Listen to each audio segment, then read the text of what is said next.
কাইলৈ ৰাজ্যৰ ৫টা সমষ্টিত উপনিৰ্বাচন অনুষ্ঠিত হ'ব। শাসক বিৰোধীৰ শক্তি প্ৰদৰ্শনেৰে ইতিমধ্যে অন্ত পৰিছে উপনিৰ্বাচনৰ প্ৰচাৰ। ৫টা সমষ্টিত মুঠ ৩৫গৰাকী প্ৰাৰ্থীৰ ভাগ্য নিৰ্ণয় কৰিব ভোটাৰসকলে। বিহালীত 4গৰাকী, ধলাইত 9গৰাকী, চামগুৰিত 11গৰাকী, বঙাইগাঁৱত 8গৰাকী আৰু চিডলি সমষ্টিত 3গৰাকীয়ে আগবঢ়াইছে প্ৰাৰ্থিত্ব।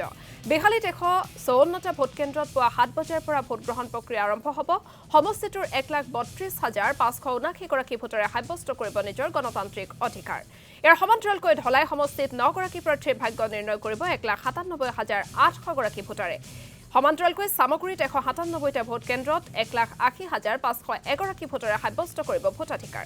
বঙাইগাঁৱত কাইলৈ পুৱা 7 বজাৰ পৰা ভোটগ্ৰহণ প্ৰক্ৰিয়া আৰম্ভ হ'ব। সমষ্টিটোৰ 246টা ভোটগ্ৰহণ কেন্দ্ৰত নিজৰ গণতান্ত্ৰিক অধিকাৰ সাব্যস্ত কৰিব 1,82,354গৰাকী ভোটাৰে।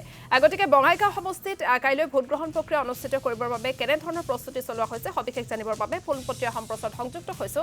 হিমন্ত চৌধুৰী আমাৰ সৈতে উপস্থিত আছে। হিমন্ত চৌধুৰী পোনে পোনে আপোনাৰ ওচৰলৈ আহিছো। বঙাইগাঁৱত কেনেধৰণৰ প্ৰস্তুতি কাইলৈ দিনটোৰ বাবে?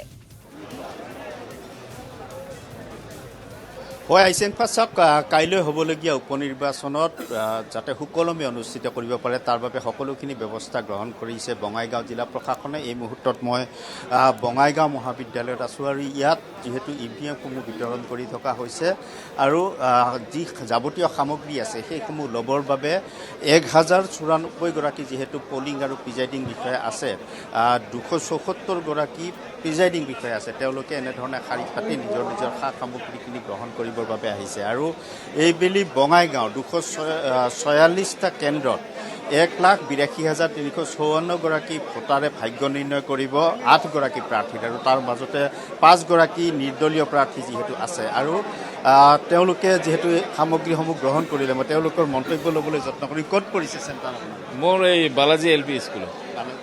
বেছি দূৰত নহয় জানো? বেছি দূৰত নহয়। সামগ্ৰীসমূহ ল'লে? সামগ্ৰীসমূহ ল'লোঁ, এতিয়া চেক কৰিম। চেক কৰাৰ পিছত ৰাতিটো থাকিব লাগিব, ঘৰৰ পৰা বস্তু আনিছে? থকাৰ কাৰণে কম্বল লৈ অহা হৈছে, গামোচা, তাৰপিছত এক্সট্ৰা পেণ্ট চাৰ্ট লৈ অহা হৈছে। অসুবিধাটো একো পোৱা নাই? এতিয়ালৈকে একো অসুবিধা হোৱা নাই, ভাল হ'ব লাগে ওচৰতে। হয়, মই অন্যান্য যিসমূহ পলিং বিষয়া আছে, প্ৰিজাইডিং বিষয়া আছে, ক'ত পৰিছে আপুনি? মোৰ ভোলানাথ LP স্কুল। এতিয়া ল'লে সামগ্ৰী লৈ আছোঁ এতিয়ালৈকে। ঘৰৰ পৰা আনিছে গোটেইখিনি যিখিনি? ঠিকে আছে, ঠিকে আছে। হয়, এনেধৰণে পলিং বিষয়া, প্ৰিজাইডিং বিষয়াসমূহ সম্পূৰ্ণ সাজি হৈছে যাতে গণতন্ত্ৰৰ এই উৎসৱ যাতে সুকলমে অনুষ্ঠিত হ'ব পাৰে